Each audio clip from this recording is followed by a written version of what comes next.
Muy buenas noches y bienvenido a un nuevo programa de debate este día viernes 24 de abril. Vamos a hablar hoy día con dos destacados periodistas del país que han tenido en los últimos años la tarea de recoger, analizar, hacer entregas más, yo diría, más concienzudas de lo que es el problema de inseguridad en el país. Ellos forman parte de lo que se llama la Sala Negra de El Faro. Y además son hermanos, es interesante, digamos, seguramente usted no lo sabía, los presento inmediatamente. Carlos Martínez, buenas noches Carlos, gusto de saludarte. Nacho. Y Óscar Martínez. Un gusto estar aquí, Nacho. Más conocido a tu hermano, pero ya tú empiezas, digamos, fuerte. Sí, ¿quién es mayor de los dos? Yo soy una persona más discreta, digamos. Más conocido aquí, Nacho, que yo soy el buscapleito en El Salvador, pero este señor es muy conocido fuera del país. Sí. Óscar, ¿quién es mayor? Carlos. Carlos es mayor. Se nota, yo decía que era Carlos. Vamos a saludar también a la Central de Seguros y Fianzas, que hace posible este primer segmento de debate. Durante 30 años hemos consolidado nuestro liderazgo en fianzas. Somos expertos en seguro de personas, seguro de daños, fianza segura. Nuestro servicio es de calidad, ágil y oportuno. Alcancemos juntos nuestras metas, porque los salvadoreños no nos dejamos vencer. 3 décadas de desarrollo. La Central de Seguros y Fianzas. Por 30 años, su centro de confianza. Sin duda la situación de seguridad del país ha cambiado bastante. Hay un accionar por parte de la Fuerza de Seguridad diferente, con otro tono. Algunos dicen mano firme, otros dicen mano dura. Otros, incluso las pandillas, están hablando de represión. Básicamente han dicho cabalmente que hay 140 pandilleros que han sido eliminados en lo que es una acción de exterminio de pandillas. Hay un interesante manejo de centros penales diferentes, con una cantidad de traslados que hacen que pareciera que el gobierno quiere retomar el control de los centros penales de una manera más definitiva. Algunos periodistas como Carlos Martínez se han preguntado, ¿estamos en guerra? Y esa es la pregunta que yo voy a empezar el programa. Carlos, y voy a tomar partida de la base que ustedes son personas que tienen una principal atención por el tema de inseguridad en el país. ¿Cómo has visto todo esto que está pasando? Que obviamente es diferente, totalmente diferente a lo que hemos visto últimamente. Ni siquiera, digamos, se compara a las famosas manos duras del gobierno de Arena, que nunca fueron mano duras. Ciertamente, es decir, yo creo que ha quedado claro que en aquellas manos duras no fueron más que carpetas publicitarias y titulares, ¿no?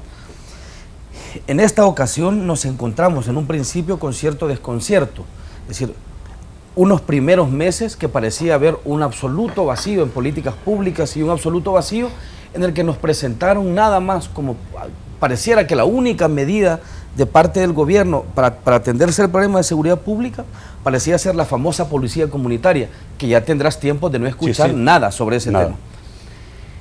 Y últimamente nos hemos encontrado con un gobierno que decide entrar a una confrontación directa, mostrando músculo, mostrando fuerza, según mi criterio, caminando en bordes muy riesgosos en el uso de esta fuerza.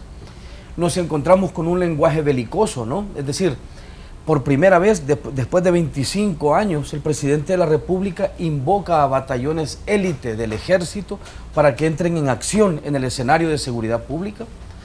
Desde el gobierno se nos habló de la creación de batallones de limpieza dentro de la Policía Nacional Civil, y hay una escalada de hechos de violencia entre las estructuras criminales que son las pandillas, particularmente la MS-13 y las 2 facciones del barrio 18, en contra de la policía, y algunas acciones de parte de la policía que según mi criterio, lucen de realización dudosa, es decir, pareciera ser, y no somos los únicos que creemos esto, o no somos las únicas personas que tenemos esta sospecha de que probablemente la Policía Nacional Civil se ha dejado contaminar, digamos, por un aire más bien emocional en el conflicto en contra de las pandillas, y podría haber cometido algunos excesos que van más allá del uso legítimo de la fuerza. Entonces, vemos cómo se está configurando un escenario belicoso, un escenario donde el Estado decide apostarle a un pulso de mano a estas estructuras criminales y tenemos dudas sobre cómo puede resultar esto, es decir, qué beneficios puede traer esto. Por lo pronto, sabemos que marzo fue el mes más violento de este siglo y que según el presidente Sánchez Serén, 1 de cada 3 personas muertas en marzo las puso la policía. ¿Esa cifra qué te dice a ti? O sea, obviamente que el presidente lo haya dicho, nunca un presidente había dado ese tipo de cifras, de información parece un parte de guerra. 30%, uno puede decir, bueno, pero eso es normal en una situación de violencia que se ve en el país, que la policía elimine a 30, porque te van a decir, bueno, no, es que no fueron eliminados, fueron, digamos, en enfrentamientos, ¿ya? No fue porque quisiera matarlos. ¿O tú crees que estamos hablando de algo totalmente diferente aquí? Mira, si yo tuviera certeza de lo que estoy diciendo, desde luego eso estaría publicado en El Faro como un artículo con sus pruebas y sus documentos. Simple y sencillamente lo que digo es que me llama la atención que después de varios hechos en los que terminan regados en haciendas y en cantones, 8, 9 y una serie de cantidad de miembros de pandillas, no he escuchado titubear al inspector general de la policía, no he escuchado titubear al director, ni al subdirector, ni al presidente, ni al ministro, a nadie dudando sobre un hecho potencialmente peligroso, como una pequeña bola de nieve que se va convirtiendo. Ok. Oscar, casi con seguridad se puede decir que lo que la policía está haciendo hoy día es del agrado de la sociedad. La sociedad ha estado, es difícil hablar por la sociedad, pero sin duda lo que se expresa más a través de la conversación en la calle y de las redes sociales es que la gente quiere una fuerza, una fuerza fuerte por parte del gobierno para, digamos, controlar o matar, si es necesario, a los delincuentes. Nosotros no tenemos muestra de eso desde recientemente, yo creo que tenemos muestra de eso desde hace largo tiempo. Cada vez que en Sala Negra del Faro hemos publicado un artículo donde se explica, por ejemplo, algo como la historia de cómo un pandillero entró a las pandillas, cómo fue su primer homicidio, por qué razones los cometió, en qué circunstancias vivía y qué otras opciones tenía que no fueran ser pandillero. La respuesta en comentarios en muchas ocasiones es muy violenta de parte de los lectores, incluso las soluciones, muchas veces hay frases que parecen ya hechas, como ¿por qué no hacen como en Honduras y los queman en las cárceles? Yo creo que eso sin ninguna duda, de hecho yo creo que ya hubo muestras del temor que un gobierno le tiene a la reacción popular en el gobierno de Mauricio Funes, que quiera ser que no tenía dos discursos distintos con el tema de la tregua. Por una parte había una estructura muy sólida, el ministro, actualmente ministro de Defensa, en ese momento ministro de Seguridad y Justicia, reconoció al Faro, a Carlos, a José Luis en el artículo La Nueva Verdad sobre la Tregua, que fue algo planificado desde el despacho gubernamentales con el apoyo de los que luego se llamaron mediadores. Pero ya pasaba que el presidente parecía no querer arriesgar sus índices de popularidad y cambiarlos por la honestidad acerca de un proceso, y esas dudas incluso hicieron que algún dinero que estaba destinado para proyectos se retirara. Yo creo que eso se ha exacerbado. A mí lo que también me da miedo es que esa idea, por ejemplo, yo he estado conversando con pandilleros tanto de la Mara Salvatrucha como de la facción Revolucionarios de la 18 en el último mes, por cuestiones del trabajo que estoy realizando, que es un trabajo que ya saldrá publicado pronto. El Faro pronto puede ser dentro de 2 o 3 semanas. No, vamos a estar atentos. Ellos me decían, y es gente con la que ya se ha desarrollado alguna confianza, no es una fuente que yo tengo desde hace un momento, ni son pandilleros que tengan 2 años de pertenecer a estas estructuras, tienen más de 10 años ambos de pertenecer a esta estructura. Y es que muchas clicas están asumiendo que el enfrentamiento es la última opción cuando un policía se les acerca. Digamos que estaban acostumbrados, y esto me parece, no puedo decir un vox populi dentro de la pandilla, porque he hablado no con tantos miembros, pero entiendo que ellos ya habían llegado a un punto en el que estaban dispuestos o entendían que si un policía se les acercaba, una de las opciones probables era que los matara si huían, y decidían ser más violentos de lo que ya es un pandillero. ¿Por qué están matando policías? No, me refiero a que yo creo que el asesinato yo creo que el asesinato de policía es un acto de venganza. No, pero ¿por qué tú que tienes relación y has hablado con ellos, me imagino, sobre este tema, y obviamente si algo ha habido diferente en el último tiempo es cuando en una reacción aparentemente las pandillas empiezan a matar a policías. Pero Nacho. No, mira, No es tan diferente, es decir, si recordamos, por ejemplo, la pandilla, es decir, la violencia, si es algo que hemos aprendido en Sala Negra, después del trabajo que hemos hecho es, la violencia parece caótica, pero la violencia tiene explicación y a veces se justifica, se confunde con justificación. ¿Recordás cuando el ejército tenía los registros afuera de las cárceles de pandillas?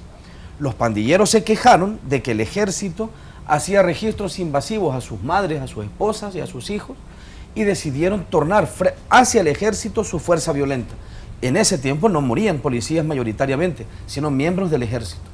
En esta ocasión sabemos que las pandillas se entienden en conflicto con la Policía Nacional Civil y aseguran, no sé si esto es cierto y no sé si esto es mentira porque no tengo elementos pero aseguran de forma recurrente que la policía excede, digamos, los procedimientos legales. Ahora, esta es una estructura criminal, ¿verdad? Las pandillas son estructuras criminales que normalmente tenían un combate entre ellas, la Mara Salvatrucha y las facciones del barrio 18.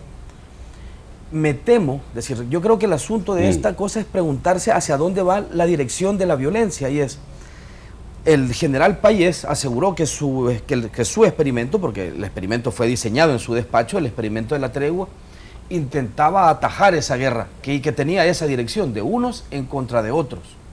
Me da la impresión de que la dirección de la violencia y la dirección del conflicto se está transformando, y eso es peligroso. Es decir, si estas organizaciones criminales, lejos de entenderse en guerra entre ellas, se entienden ahora sí en guerra con el Estado, creo que habríamos conseguido una alteración de la dirección de la violencia que no le conviene a nadie,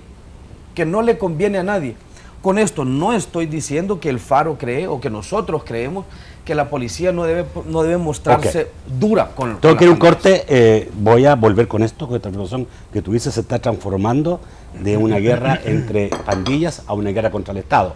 Pero yo no sé, y te lo voy a preguntar en el próximo bloque, si la situación de extorsión generalizada, la situación de muertes de civiles, lo era desde antes una guerra contra el Estado, de alguna forma. Veámoslo. Ya volvemos.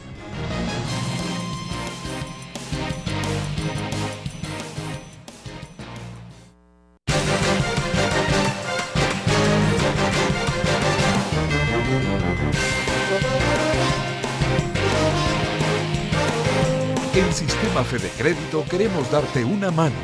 Ya regresamos a Debate con Nacho Castillo.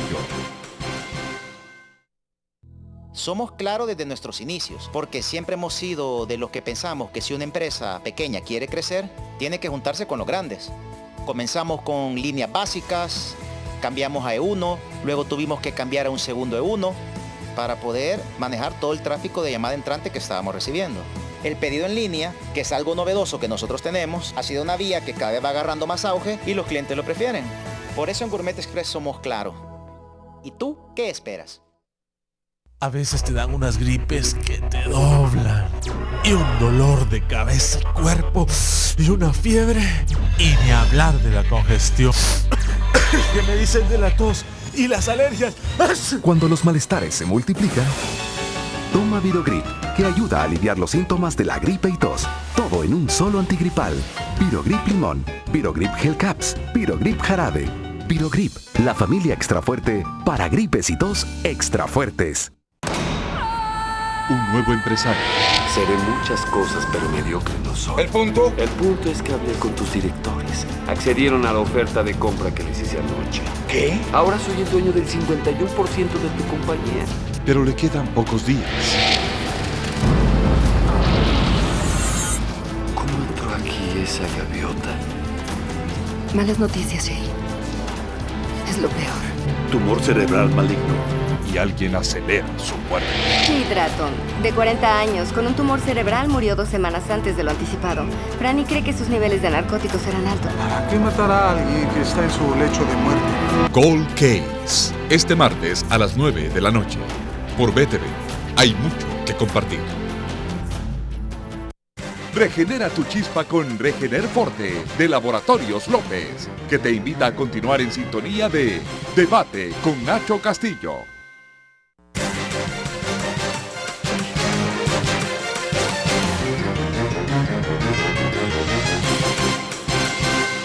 El segundo segmento de debate gracias a Banco Agrícola. Banco Agrícola, El Salvador cuenta con nosotros.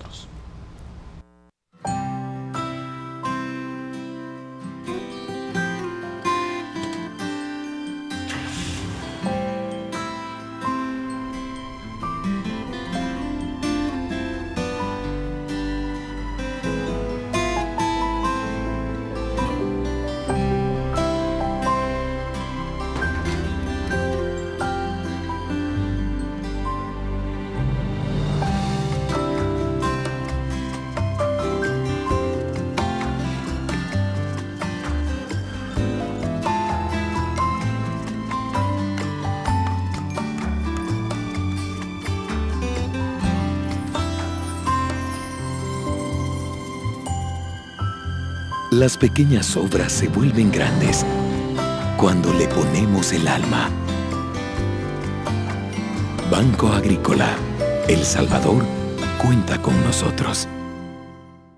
Bueno, a ver, tú dijiste, Carlos, y los dos pueden participar, obviamente, no se peleen aunque sean hermanos.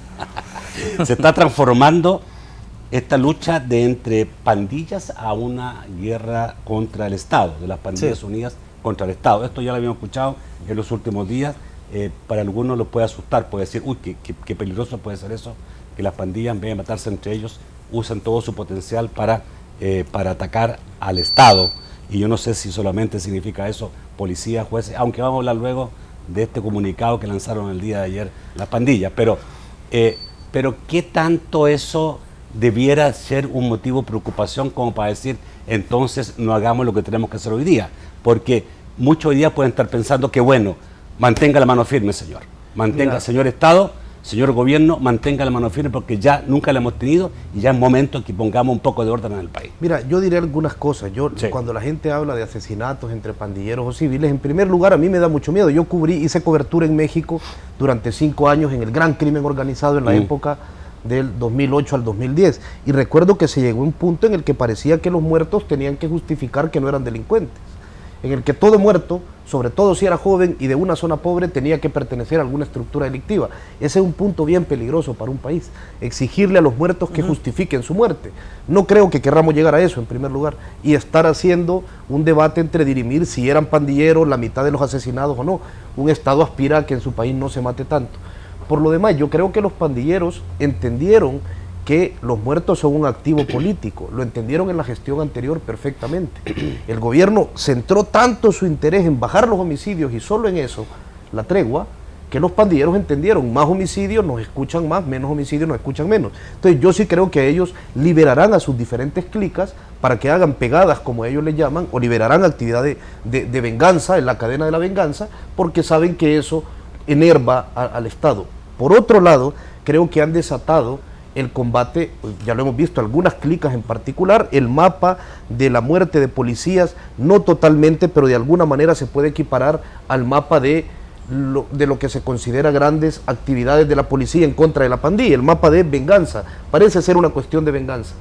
Ahora, yo dejo este punto sobre la mesa antes de pasar la palabra a Carlos para que complemente, pero yo lo que espero es que si la estrategia era encerrar a un león y ponerlo en el fondo de una jaula y estarlo puyando para tratar de vencerlo, yo creo que lo que falta, y muy probablemente el golpe de timón del que supongo que vamos a hablar a continuación, que ha ocurrido en estos 2 días, puede explicarlo, es si vos al león lo puyás contra la jaula y no le abrís siquiera una pequeña puerta de salida por el lado, tarde o temprano se te va a tirar encima con toda su fuerza para intentar salir de la jaula. A ver, alguien te puede decir, Oscar, pero este león es león porque lo hemos dejado ser león. Sí, claro. No porque naturalmente sea león. Ahora, o sea, cuando hay un Estado tan tibio, pues se transforma en león. Totalmente. Pero si el Estado fuerte puede ser gatito. Lo que pasa no sé si eso es correcto decirlo. Lo que pasa es que ahora ya es imposible que lo convirtamos en un gatito, o sea, sería un acto de magia. Ya es un león, se dejó ser un león desde los años de la guerra. Si queremos remontarnos hacia antes, Estados Unidos tiene culpa en haber enviado cerca de 4.000 deportados a países en guerra a finales de los 80. Es decir, es una cadena de malas decisiones. Lo que yo creo, y esto no espero ser un ave de mal augurio, un periodista intenta decir las cosas que percibe, es nuestro trabajo digerir la información y tratar de dársela de la mejor manera a la gente. Yo lo que creo es que es falso que hayamos visto aún todo el poder de la máquina asesina de la pandilla. Creo que ese león todavía, ese león que está muy golpeado, que ahora está desconcertado, todavía no ha decidido lanzarse del todo encima de la manera y con la sobre esto mismo, la posibilidad, porque a mí me parece, realmente el riesgo me parece otro, el riesgo me parece, más que se junten ellos y actúen en conjunto, el riesgo me parece que ellos le pidan ayuda al narcotráfico, y el narcotráfico vea en ellos lo que ahora no ha ocurrido del todo, porque sí hay alguna vinculación, puede haber, pero no es una vinculación importante entre narcotráfico y pandilla, así lo han dicho las autoridades por lo menos, pero si eso llegara a transformarse en esta situación de peligro que vea la pandilla y le pida al narcotráfico internacional ayuda y se le entregue el 100%, ahí sí podríamos tener un problema mucho más grave. Solo recordar también que hay que conocer un poco los escenarios para poder plantear esto, es decir, en el crimen organizado, el narcotráfico no es una especie de BID o de Banco Mundial o de ONG que ayuda a malacates locales. Es decir, el narcotráfico, en todo caso, entrará a jugar en un país o dejará de hacerlo en función de sus intereses económicos. Son empresas, son grandes empresas, solo que sus giros económicos son ilícitos. La pandilla es otra cosa, hablamos de otro fenómeno. Y hasta ahora, salvo lo dicho en algún que otro estudio, no se ha comprobado ni que la MS-13, ni que el Barrio 18... ¿Pero pudiera? En este país yo lo veo difícil, ¿sabes? Por las siguientes razones. No somos un país de gran relevancia para el gran narcotráfico. Nuestros vecinos Honduras y Guatemala son rutas prioritarias y mayoritarias, digamos, en ese flujo. Eso lo conoce Oscar muy bien, que ha mapeado esas rutas en América Central. Y por otro lado, las pandillas, creo yo, no tienen necesidad hoy por hoy, es decir, necesidad de qué podrías pedirle al crimen organizado, armas. No es cierto que las pandillas tengan armas largas desde hace unos meses. Es decir, ¿te acordás cuando asesinaron a aquella familia en un hecho terrible en la masacre del Plan de la Laguna? Eso fue con una UCI. Es decir, desde hace rato las pandillas tienen capacidad de obtener armas. Nosotros hemos, y esa es un parte del especial del que hablaba Oscar, que saldrá publicado en mayo, para dar algunos adelantos. Por ejemplo, hemos conseguido obtener comunicaciones de las pandillas a principios de enero y febrero del año pasado, en la que pandilleros desde la cárcel pedían a gente fuera de la cárcel comprar armas, y estos le respondían, mira, pero las armas están caras, y los otros le replicaban, están caras porque ya es obvio que esto de la tregua se va a acabar y se ve que el mercado está muy saturado, ni modo, comprarla a ese precio. Es decir, el mercado de armas en El Salvador es un mercado que ha sido permisivo desde hace tiempos. Entonces, no veo yo ahora mismo, no entiendo yo que las pandillas necesiten ni del financiamiento, ni de las armas del crimen organizado, y no me imagino una razón por la que el cartel de Sinaloa o el cartel del Golfo quisieran echarles la mano. Eso, yo quisiera solo meter un paréntesis para abandonar este tema porque no me parece el principal de discutir ahora. Ejemplos como Petén, las grandes familias de narcotraficantes extraditados a Estados Unidos, los Lorenzana, los Overdick, los Mendoza, los Valle de Honduras, son los grandes pedidos para extradición. El último extraditado de importancia de El Salvador fue Eliu Martínez, todos lo conocemos. El cártel de Texas y los Perrones son los dos únicos cárteles salvadoreños reconocidos por Naciones Unidas, y ya vimos el poder que tienen. Incluso necesitaban robar carros para mantenerse algunos. Si tú vas a Petén, el gran departamento del narcotráfico en Guatemala, la gran puerta de salida hacia la región de Tabasco en México, la región selvática, no encontrás una clica de las pandillas. Los narcotraficantes grandes no permiten que unas organizaciones de naturaleza más loca, de naturaleza más inestable, se metan en sus regímenes muy cuadrados. Ya, explicado eso, alivio, digamos, pensar que no hay una relación. Hay otra cosa. Ni lo puede ir a ver. Si me permitís, una cosa muy breve. Lo que sí se han demostrado estas dos estructuras, estas tres estructuras, porque son tres estructuras de facto, y lo probaron con la tregua, es que son capaces de establecer vínculos que los comuniquen de forma sólida, permanente y sofisticada. Es decir, son capaces de articular un solo discurso entre pandillas enemigas a muerte son capaces de articularse para conseguir una cosa más difícil que provocar muertos, que es parar los muertos. Es decir, si al cabo de un fin de semana, que fue como ocurrió durante la tregua, consiguieron reducir los homicidios en un casi 60%, es muy interesante lo que estas estructuras coordinadas para combatir al Estado podrían llegar a ser. Es decir, creo que el Estado tiene que tener técnicamente... Me estás diciendo que la posibilidad el día de mañana de una tregua, a lo mejor en otros términos, pero llegar un poco a que ellos acepten bajar el número de asesinatos, de homicidios, no. ¿sería una cosa buena? No, me estoy refiriendo a que tengo mucho miedo, me temo de la posibilidad de que si el Estado revierte la dirección de la violencia de la que hablábamos antes y se convierte en el adversario de estructuras criminales, ellos pueden hacer consiga o subir convertirse en el adversario común que termine uniendo a estructuras criminales que consoliden fuerza en su contra. Temo que esta sea uno de los escenarios posibles, mucho más posible, mucho más temible en El Salvador, por realista, que el otro escenario del que hablábamos antes, Nacho. Hoy se conoció, y voy a solamente mencionarlo para ir a un corte, un comunicado de las pandillas que dicen que es un ofrecimiento que están haciendo en memoria de Monseñor Romero, están, para variar, mal utilizando el nombre de Monseñor Romero, señalando que están dispuestos a no matar a ningún funcionario de ningún tipo, ni tampoco a civil, y dejar de robar, hurtar y extorsionar, aunque no lo haga el gobierno, que ellos lo van a hacer, y que esperarían, digamos, cierto, que el gobierno también haga algunos gestos, y ellos lo hacen sobre la base de un planteamiento que hizo un tiempo atrás el Raúl Mijango, el mediador de la tregua, que estableció 26 puntos, 13 para las pandillas y 13 para el gobierno, y esos 13 puntos que plantea Mijango para las pandillas, dicen ellos, ya los vamos a cumplir. No sé si tendríamos que estar esperando 0 homicidio a partir de ahora. Ya, vamos al corte y volvemos.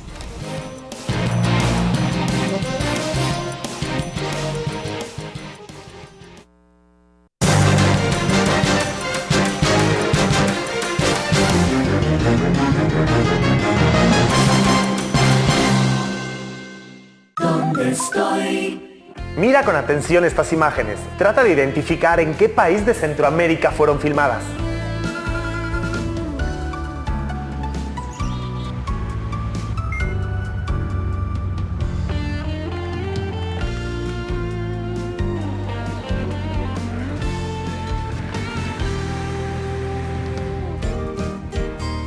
¿Ya tienes tu respuesta? Este comercial fue filmado en toda Centroamérica, y si no te diste cuenta es porque las fronteras solo están en tu mente. Ahora tus planes postpago de Claro ya te permiten hablar, mensajear y navegar desde y hacia cualquier país de Centroamérica con tu misma tarifa local. Borra las fronteras de tu mente. Pásate a Claro. Claro que sí. Durante 30 años hemos consolidado nuestro liderazgo en fianzas. Somos expertos en seguro de personas, seguro de daños, fianza segura. Nuestro servicio es de calidad, ágil y oportuno. Alcancemos juntos nuestras metas, porque los salvadoreños no nos dejamos vencer. 3 décadas de desarrollo. La Central de Seguros y Fianzas. Por 30 años, su centro de confianza. Hay emociones que te encienden, que te activan los sentidos, suben tus revoluciones, te hacen despegar y vivir al máximo.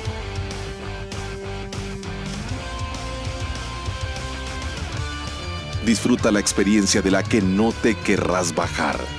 Viví la adrenalina con tu Veloster.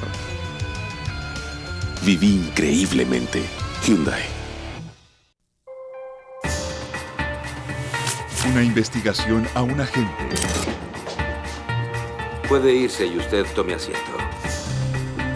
Del otro lado, agente Bly. Los sospechosos se sientan del otro lado. Sí, es cierto. Siéntese. Es un asunto familiar. El sargento mayor retirado David Blake fue asesinado hace 4 horas en un accidente de auto. ¿Cuál es la relación con Kelsey?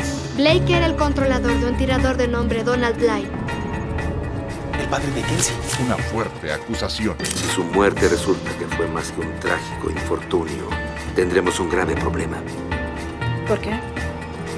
será la principal sospechosa de su homicidio. En CIS Los Ángeles. Este lunes a las 9 de la noche. Por BTV. Hay mucho que compartir. Un nuevo caso para los detectives. ¿Qué ordenará? Al Burns. Entendido. Estoy en camino. Señor, ¿quiere ordenar o no? La próxima. Un horrible homicidio. Las víctimas son Glenn y Ayanna Truman. Casados, 2 hijos universitarios. Solo les faltan las sortijas de boda. Igual que a los otros, ¿no? Pero va más allá de eso. Hace 3 años y medio tuvimos 2 casos como este. Esposo y esposa, ricos como ellos, asesinados como ellos. Desaparecieron las sortijas. Unforgettable. Este miércoles a las 9 de la noche. Por BTV. Hay mucho que compartir.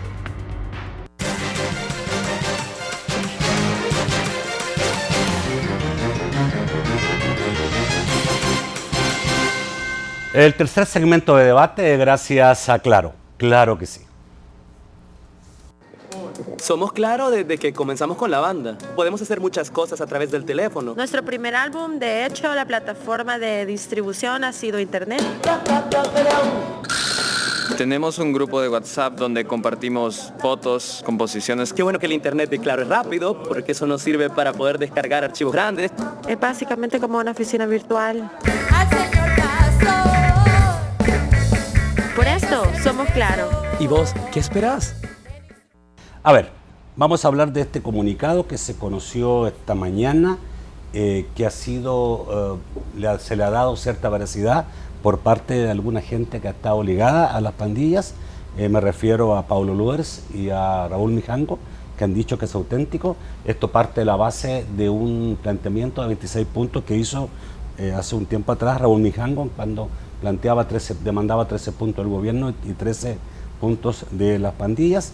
Y sobre esto, estos grupos criminales están señalando, reiteramos que asumimos todos los puntos que se nos proponen sin condiciones ni enmiendas, incluyéndole a respetar la vida de policías, soldados, militares, custodios, funcionarios públicos, jueces y políticos, y por supuesto también la vida de los más humildes a quien afecta la violencia.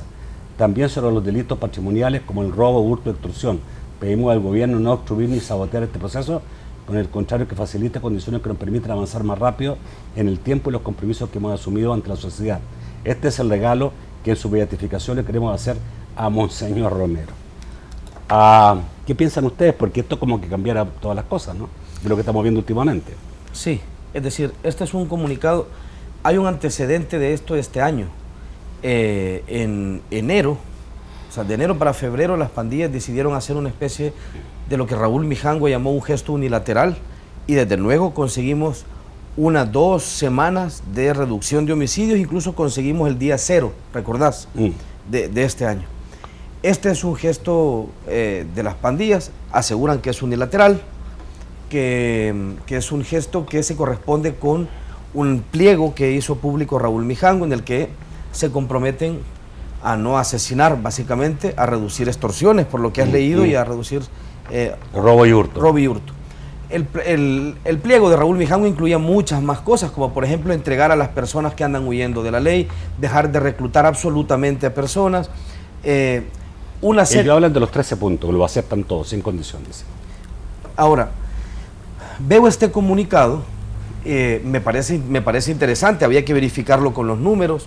Según los últimos hechos que hemos visto, han seguido habiendo enfrentamientos con la policía, han seguido habiendo acciones violentas de parte de la policía. Te voy a agregar un solo punto para que te quede más claro. En consecuencia de lo anterior, anunciamos que desde ya estamos dando instrucciones de acuartelamiento a nuestras unidades de almacenamiento de hierros y pertrechos, y que todos, tanto dentro de las prisiones como fuera de ellas, se concentren en el estudio y la discusión de los 13 puntos que se nos han propuesto. Vaya, mira, ojalá que esto sea así. Ojalá que esto sea así. Pero ¿por qué? O sea, cualquiera puede pensar, esto lo están haciendo porque como le están dando, hoy sí se puso firme el gobierno, entonces se asustaron, entonces están con miedo. Yo tengo muchas dudas con respecto, Nacho, es decir, los líderes que hoy están en Zacatecoluca ya habían estado en Zacatecoluca, estuvieron en Zacatecoluca hasta 2012, desde 2005 a 2012. O sea, no es nuevo lo que les está ocurriendo a estas personas. 2, no me da la impresión, y eso es una impresión, de que la manera en la que se han desarrollado los gestos agresivos de parte del gobierno hasta la fecha sean suficientes para intimidar a estructuras criminales que tienen décadas de lidiar con respuestas del gobierno de distinta índole. Habla que le han muerto 140 de ellos. Es decir, parece un número importante. Es un número importante, creo que como sociedad, y creo que el gobierno pecaría de ingenuos. O sea, más nos vale, creo yo, estar preparados para la opción de, no es cierto, no los hemos intimidado. Es decir, quedar por hecho, bueno, miren qué fuertes somos y miren cómo hemos conseguido intimidar a estas estructuras criminales. Entonces, creo que técnicamente no le conviene a nadie dar por hecho que hemos conseguido básicamente vencer a estas estructuras. Uno. Y dos, me resulta curioso también el hecho de que ayer se circulara un proyecto de ley de rehabilitación de pandillas. ¿Así he escuchado algo que tendría el gobierno, que estaría elaborando?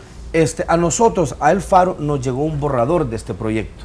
Nos llegó un borrador del proyecto enviado a consulta, en teoría desde Casa Presidencial. Hemos verificado eso y es un borrador enviado desde Casa Presidencial un poco para consulta, y algunas de estas personas nos lo hicieron llegar al Faro. ¿Qué tiene ese borrador, por ejemplo? El borrador que yo leí, sí, es probablemente la pieza de ley más técnica, más progresista y más de avanzada en materia de pandillas que yo he conocido hasta el momento. Es decir, como sociedad y como gobierno le pedimos básicamente a los mareros una cosa: dejen de ser mareros. A los pandilleros normalmente la sociedad y el gobierno les pide eso: dejen de ser pandilleros. Pero tú podrías decirme una puerta que hayamos abierto como sociedad o como gobierno de manera institucional para que eso ocurra. Es decir, esta ley vendría siendo... Esta ley parece que ofrece, es una ley que le ofrece una reintegración con bastante, digamos, cosas que pueden ser atractivas para esta gente, ¿no? Mira, en el borrador que yo vi se hablaba de una ley que da acogida a pandilleros, a miembros de pandillas que ya no quieran ser pandilleros y que en ese momento no estén en deuda con la ley, es decir, que no estén perseguidos por la comisión de algún delito. ¿Qué se le ofrece? El borrador lo que menciona, insisto, es un borrador, esto no es la Asamblea Legislativa. Del borrador lo que se menciona es la posibilidad, uno, es decir, cosas que implican recursos como programas de atención desde las leves como a adicciones, por ejemplo, porque muchos de estos son adictos a piedra o a marihuana o a otros tipos de sustancias, tratamiento psicológico, hasta microcréditos para microempresas. Y becas parece también, ¿no? Becas de estudio, la posibilidad de la enseñanza de oficios técnicos y vocacionales, es decir, hay... ¿Protección? Es decir, someterse al régimen de víctimas y testigos. Testigos protegidos que, bueno, hasta ahora no ha mostrado ser un régimen. Eso puede ser carísimo, blindado. Pero bueno. ¿Cómo ven ustedes? Eso puede ser carísimo, pero es que la solución ¿Cómo ven ustedes eso? ¿Cómo ven ustedes? Es que lo que pasa es que ya está... No creo que sea muy popular esta posición. Lo que pasa es que yo creo que ya es hora de que un gobierno quiera hacer algo no popular en este tema. Es decir, se calcula, yo creo que tirando a la baja, que son 60,000 miembros, es una frase que ya todos tenemos en la cabeza, una cifra, y que su base social llega a cerca de 500,000 de personas. No podés como país no dialogar de alguna manera, y no estoy hablando de una tregua, no dialogar con esa gran cantidad de personas. Ahora, yo quiero dejar algo claro, sobre todo nosotros que tenemos fama de siempre ver el lado oscuro de las cosas. Si el gobierno, porque es bien lo que vos decías, Carlos, es bien curioso que esto haya empezado a circular ayer y también el comunicado. Si esto fue una jugada del gobierno, del FMLN, una pensada del gobierno, el apretar hasta un nivel y pudieron anticipar que los pandilleros iban a intentar hacer esto, o incluso si dialogaron sin que nadie más se diera cuenta de alguna manera para conseguir que esto pasara al unísono, ha sido una jugada magistral, creo yo, de parte de las autoridades de seguridad. Si esto es verdad, todavía el comunicado está por constatarse. ¿En qué? En las cifras que ocurran en estos días de homicidios. Todavía está por constatarse si van a presentar realmente un documento como el que entiendo Carlos va a seguir ahondando ahora, lo van a presentar formalmente y van a dejar todo su apoyo porque se apruebe antes de que termine esta legislatura. Pero yo creo que si lograron, y ahora justamente cuando el León está desconcertado, abren esa puerta, pues hicieron una jugada magistral rendido, con ¿no? un riesgo. Yo creo que con un riesgo, y el riesgo es, vamos a ver qué pasa en una policía a la que le relajaste de esa manera sus controles internos. Vamos a ver si eso no se convierte, si lo que tú querías que fuera solo un espacio de tiempo y esa forma de actuar de la policía ocurriera solo durante un periodo, no se te extiende y se te instala en esa corporación y luego tenés que solucionar un problema más de seguridad. Hay una, Nacho, es en la sociedad salvadoreña, y este es un hecho, es una sociedad conservadora. Basta leer redes sociales, que desde luego no es ningún índice académico, un índice de medición fiable absolutamente, pero yo creo que es una referencia, y es ante la posibilidad de que el ejército y la policía sean los ejes rectores de la política del Estado contra las pandillas, la sociedad aplaude esto. De hecho, cuando aparecen regados en una finca 8 pandilleros o supuestos pandilleros asesinados, las redes sociales son terribles, aplauden y piden sangre. Una política de reinserción de pandillas, eso hay que darlo por hecho, no va a ser popular. ¿Ustedes creen que hay también un momento político como para eso?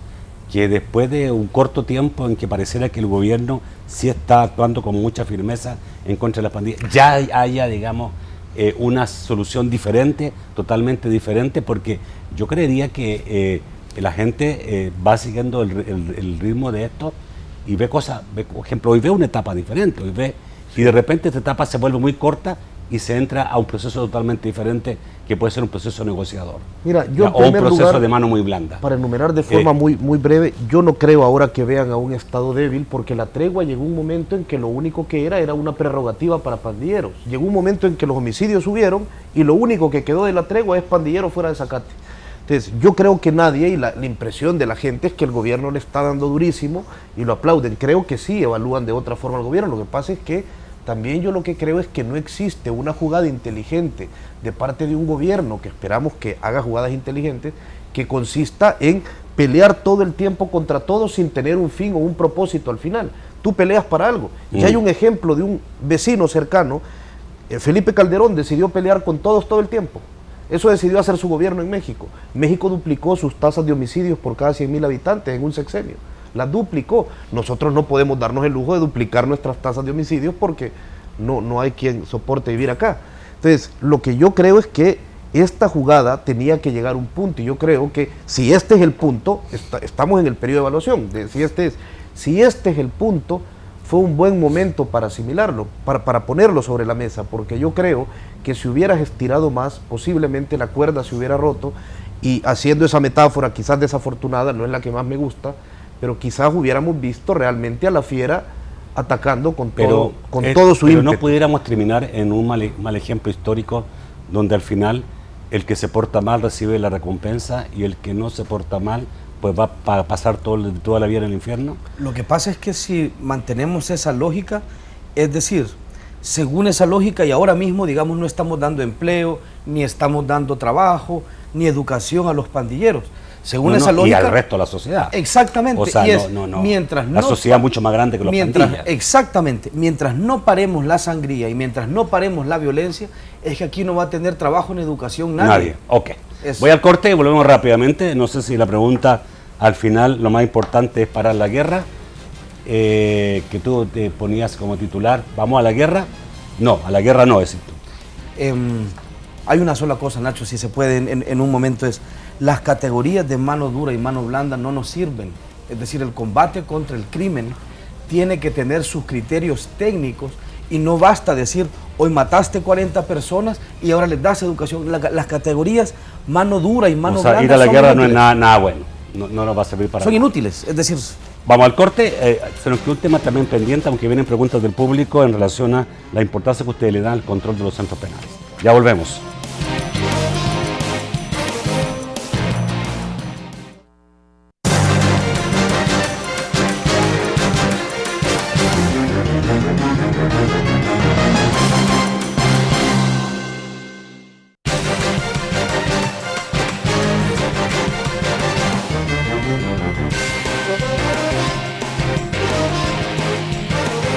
En Sistema Fede Crédito queremos darte una mano. Ya regresamos a Debate con Nacho Castillo. Tu corazón, el músculo más importante. Con cada palpitar se enciende una chispa que te mueve, que te impulsa a pedalear más rápido y te da la fuerza para correr ese kilómetro extra que tanto te llenará de euforia. Si quieres llegar a la meta, necesitas regenerar tu chispa. Regener Forte es arginina, protege tu sistema cardiovascular, tonifica tus músculos y te llena de energía. Regenera tu chispa con Regener Forte, la arginina más accesible del mercado. Ahora todos podemos declarar la renta en línea. Ingresa a rentaenlinea.mh.gov.sb. Tienes hasta el 30 de abril. Ministerio de Hacienda con el apoyo de AECID. Regresamos.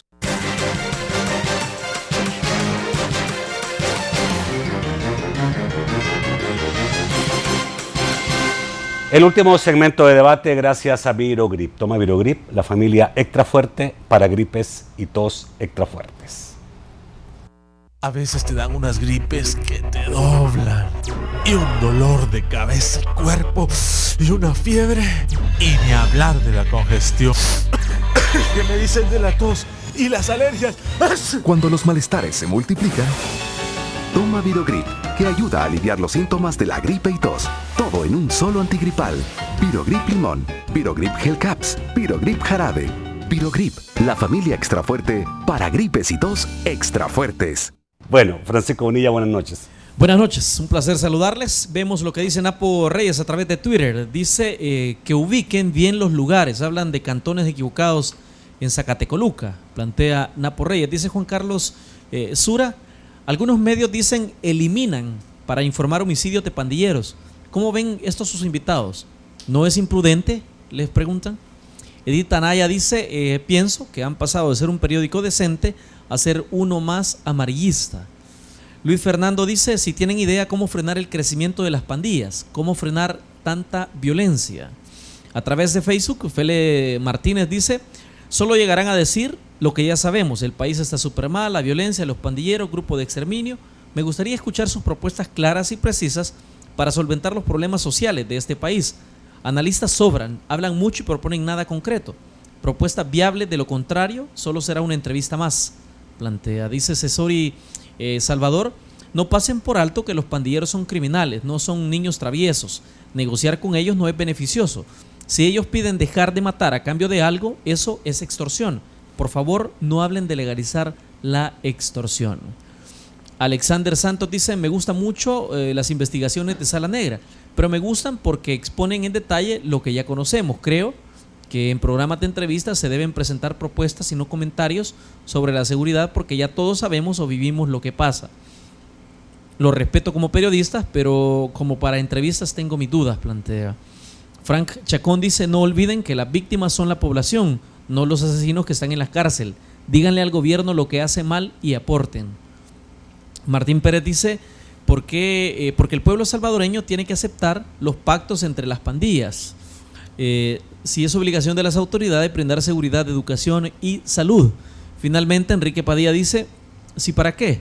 Ya aprobaron 900 milloncitos, ya se termina la matazón, eso lo hacen para extorsionar al pueblo, que no ven, plantea. Vamos al estudio para las respuestas. Ese último comentario, desde que lo leí me sonó tremendo, no sé cómo se está interpretando las cosas, ¿no? Sí, mira, yo lo primero que digo es, bueno, a los lectores que nos creen amarillistas, no hay nada más que decir, lo lamentamos. Nosotros intentamos hacer investigaciones serias y que están planteadas con todo el método. A la persona que dice que cometemos un error en un material sobre Zacatecoluca, yo le contesté en Twitter. Le pido que nos diga cuál es el error y si hay un error, evidentemente lo corregiremos, es parte de nuestro accionar. Por lo demás, mira, yo las propuestas, nosotros somos periodistas, no somos analistas. Yo lo que creo que tiene el valor el periodismo, el que intentamos hacer, es que yo sí creo que la clase política, la que toma decisiones, es falso que tienen un diagnóstico correcto. Yo creo que lo de que ya todos sabemos cómo operar una clica, entiendo que lo diga alguien de Las Cañas, que lo diga alguien de Tixa, de Valle del Sol, de Las Margaritas, pero es mentira, la burbuja del otro lado de la sociedad y los que toman decisiones no entienden exactamente cómo funciona. Los que legislan sobre este tema no comprenden exactamente cómo opera una pandilla y nosotros creemos que el diagnóstico es muy importante para curar la enfermedad.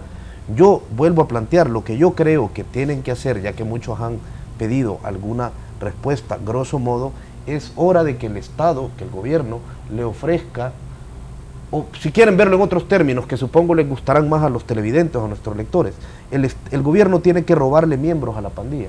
El gobierno tiene que hacer que la pandilla enflaquezca. Y para que enflaquezca tenés que robarles miembros. Y eso pasa porque hay un montón de gente que tenga una mejor opción que entrar a la pandilla. Que haya un muchacho, 5 muchachos en un pasaje de las Margaritas o de la San José o de la Campanera que crean que hay una mejor opción que no es meterse a la clica que ahí los domina. Y para eso, le guste o no le guste, suene terrible para algunos, necesitas proyectos sociales, necesitas inversión social, necesitas para robarle, y yo aspiraría a que el gobierno fuera tan audaz que no solo le pudiera robar a los miembros que no han entrado a la pandilla, sino que le pudiera robar a los miembros que aún no han delinquido, y que fuera aún más audaz y le pudiera robar a los miembros que ya delinquieron y sacarlos de una cárcel ya no siendo pandilleros. Creo que sería excelente. Hay una frase de un amigo televidente que suena como una verdad. Obviamente no estoy diciendo que sea verdad, pero dice, ofrecer dejar de matar es una extorsión. Sí, es decir, la pandilla se hizo absolutamente consciente con la tregua del valor político de la violencia, es decir, que sale a cuenta controlar la cadencia de la muerte. Desde luego no nos podemos permitir que sean las pandillas en este país quien decida cuántas personas se mueren. Eso es absolutamente incorrecto, y yo creo que a estas alturas, si el gobierno negocia sobre la base de muertos, se está poniendo de rodillas. No creo que sea el caso. Pero hablábamos, ahora que estábamos en comerciales, sobre la idea de que no nos conviene a nadie, que el gobierno o que el problema de pandillas o el problema de violencia se plantee como un problema entre dos opciones: ser buenos o ser duros, ser mano dura o ser mano blanda. Este es un problema que tiene sus propios laberintos técnicos, que implica conocerlo, que implica conocer a detalle cómo se ha venido evolucionando. Sobre pandillas, ¿no te da a vos la impresión, Nacho, de que nuestros gobernantes hablan igual sobre las pandillas en los 90 que como hablan ahora? Pareciera que la pandilla no ha cambiado absolutamente nada. Es decir, hay mitos. ¿Cómo es que a estas alturas nuestras autoridades no tienen certeza, no dudas sobre si la MS-13 se compincha con los Zetas? Eso debería saberlo ya técnicamente, porque no atajas igual a niños tirapiedras que a cómplices del crimen organizado. Entonces, creo que el asunto de esto es la posibilidad de escuchar propuestas técnicas. Mi impresión es que la ley, por ejemplo, antiextorsiones, era una propuesta técnicamente bien elaborada. Es decir, que se dejaba de preguntar si es parte de la mano blanda o parte de la mano dura. Lo que yo he podido leer del borrador de la ley de reinserción de pandillas me parece una propuesta técnica, de avanzada, y me parece una propuesta elaborada desde personas que aparentemente conocen el fenómeno.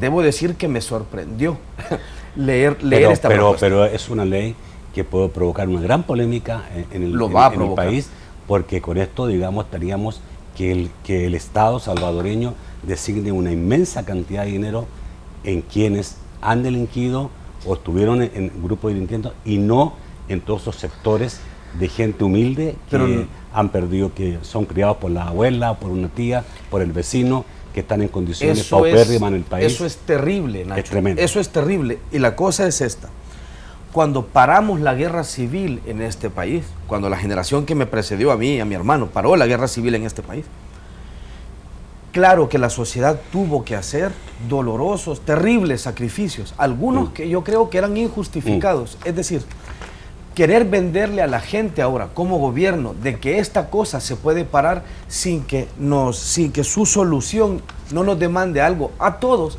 es mentira. Sin duda. Es imposible. Carlos, se me fue el tiempo totalmente, pero no puedo preguntarle, ustedes tienen entre el 18 y 23 de mayo el Foro Centroamericano de Periodismo 2015, ya no es primera vez que lo hacen hecho todos los años, con bastante éxito. Cuéntame un poquito de este evento que va a ser siempre San Salvador. El Foro Centroamericano de Periodismo es uno de los eventos de periodismo, una de las junturas periodísticas más grandes de América Latina. Traemos a 60 invitados, más de 60 invitados de distintas partes del mundo, de Sudamérica, de España, México y de los distintos países de América Central. Tenemos carteleras que nos permiten tener en el país, ofreciendo talleres sobre periodismo, algunas de las luminarias del ejercicio periodístico en el mundo. Tenemos un premio Pulitzer, como es Manu Bravo, ofreciendo un taller de fotografía, de cobertura de conflictos. Tenemos a Lola Mayo ofreciendo un taller de guión para cine documental. La Sala Negra del Faro ofrece un taller sobre el método aplicado por Sala Negra para aproximarse a una realidad violenta. Tenemos dentro de la franja de eventos públicos, de eventos que son abiertos al público, tenemos desde luego debates interesantes. Traemos al comisionado de CICIG de Guatemala, por ejemplo, durante esa semana que hoy está en la punta del debate por haber destapado una inmensa red de corrupción en Guatemala. Y cerramos, creo yo, para mencionar algunos eventos, cerramos con un evento de lujo en el que los periodistas John Lee Anderson y Leila Guerriero, que son dos referencias de la no ficción a nivel mundial, debaten sobre el oficio moderado, de hecho, por Oscar Martínez, y abrimos con un debate que yo creo que es probablemente delicado, es un tema tenso, pero es un tema bien interesante. Carlos Dada, quien es nuestro fundador y es director del periódico, ahora mismo se encuentra en Nueva York escribiendo un libro sobre el asesinato de Monseñor Romero y grupos de exterminio durante la Guerra Civil. Carlos Dada y la periodista Mónica González de Chile, que se ha especializado en la época de la Guerra Fría en Sudamérica, nos hablan sobre el papel de la Iglesia Católica en la Guerra Fría y sobre la manera en la que la Iglesia Católica, que ahora beatifica a Monseñor Romero, se relacionó con la propuesta que llevó a Monseñor Romero a ser asesinado. Entonces, ese es nuestro debate inaugural, ¿no? Súper interesante. Entonces, es un evento. Esto va a ser 18-23. ¿En qué lugar? ¿Hay un lugar ya terminado? Se realiza en el Museo de Arte Moderno. Y además pueden encontrar toda la información sobre el Foro Centroamericano de Periodismo en el sitio forocap.elfaro.net. Forocap.elfaro.net o en la página de Facebook Foro Centroamericano de Periodismo 2015. Ok, gracias Carlos, gracias Oscar. Sigan en eso, obviamente nosotros queremos que hayan periodistas en nuestro país que tengan mucha especialidad en un tema. Ustedes se han especializado en el tema de seguridad y lo hacen con mucha responsabilidad, creo. Gracias, Nacho. Así que adelante. Gracias, Es Nacho. importante tener este tipo de periodismo también. Nos vemos el lunes a las 8 de la noche en un nuevo programa de debate. Que pasen muy buenas noches.